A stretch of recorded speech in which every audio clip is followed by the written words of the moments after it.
Merci de laisser un message après le bip sonore.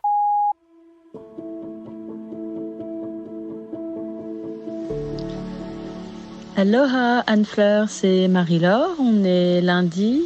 Je pense qu'on est exactement une semaine depuis que l'on s'est parlé. Je voulais te faire un petit update. Je pense qu'on est le 21 août. Donc on est à 2 semaines depuis Ça fera 2 semaines demain pour la Henna et 2 semaines ce soir depuis le début des feux à Olinda. Les feux sont pas 100% contenus, mais peut-être que depuis quelques jours là c'est relativement bien contrôlés. Ils sont à 85%, je pense, à la Henna et à Kula.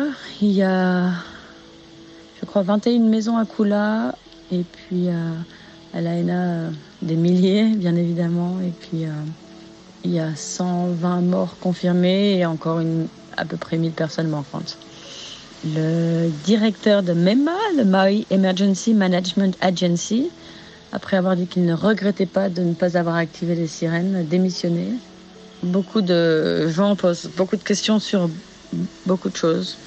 Nous, dans la vie de tous les jours, l'école a repris depuis la semaine dernière. Et puis cette semaine-là, tout le monde y va. On n'a plus le Covid. Donc ça y est, on revit. J'ai remis des lentilles samedi. C'était la première fois depuis 15 jours. Je suis même allée surfer. Nous, de notre côté de l'île, on voit pas grand-chose. Mais quand tu vas dans les magasins, tu vois des gens, tu sais qu'ils sont pas... Enfin, tu vois sur leur visage où ils se croisent entre personnes de la Henna. Et là, c'est super émotionnel. Et puis, il y a des gens qui vivent leur vie comme si de rien n'était. C'est un mix bags de différentes communautés. Mais tout le monde se soutient. Et puis, voilà, c'est le début de la reconstruction. On en est à 2 semaines. Je te ferai un point peut-être juste avant que le podcast sorte. Là, depuis hier, on nous dit qu'il y a le reste de la pluie d'un ouragan qui passe. Mais on a des petites averses, mais pas rien de bien particulier à reporting.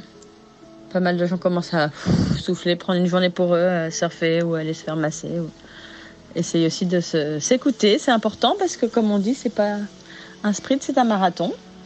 Voilà, on continue à avoir aucune nouvelle du consulat, c'est compliqué, c'est juste par email, il faut pas appeler ce gars-là, il faut pas appeler ici, il faut pas appeler là.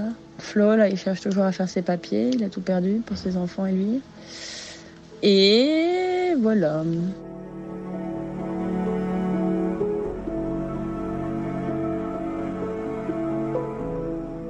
Salut Anne-Fleur, c'est Marie-Laure. On est dimanche 27 et je t'appelle de la plage où je m'apprête à aller surfer avec Flo. Mais on voulait te donner des petites nouvelles. Je le laisse parler. Ouais, non, voilà. Les petites nouvelles, c'est... Il y a pas mal de choses qui sont passées, surtout dans l'administratif. Ça se dérouille un petit peu, mais pour les assurances, ça brille pas. Sinon, juste pour dire entre deux, on a eu un autre feu à Kaanapali hier. Et bien sûr, la sirène d'alarme a sonné et les gens ont évacué. Il a été contrôlé assez rapidement, mais c'est juste pour dire que je trouve ça vraiment très prématuré pour habiter de l'autre côté de l'île. Et il y a plein de gens qui peut-être pensent revenir sur le côté du North Shore parce qu'ils se sont sentis encore bloqués. Il y a plein de gens qui ont un post-traumatique important quand même. Et il y a plein de gens qui ont flippé, quoi. Donc ils réalisent que de réhabiter sur le côté de l'île qui a été touché, c'est peut-être une mauvaise idée. Autrement, pour moi, je réalise qu'il va falloir que je trouve quelque chose. C'est assez compliqué. J'ai plein d'aide avec la communauté des amis d'ici, du North Shore. Et c'est compliqué parce que je ne sais pas trop où est-ce que je veux aller, où est-ce que je veux faire. C'est un peu le brouillon, mais il faut que je focus sur mes enfants. Voilà, en gros, un très petit pas après l'autre, mais ils se font. Voilà, merci pour ton podcast. L'autre jour, c'était super. Bon, on te fait des bisous et on te dit à bientôt. Salut!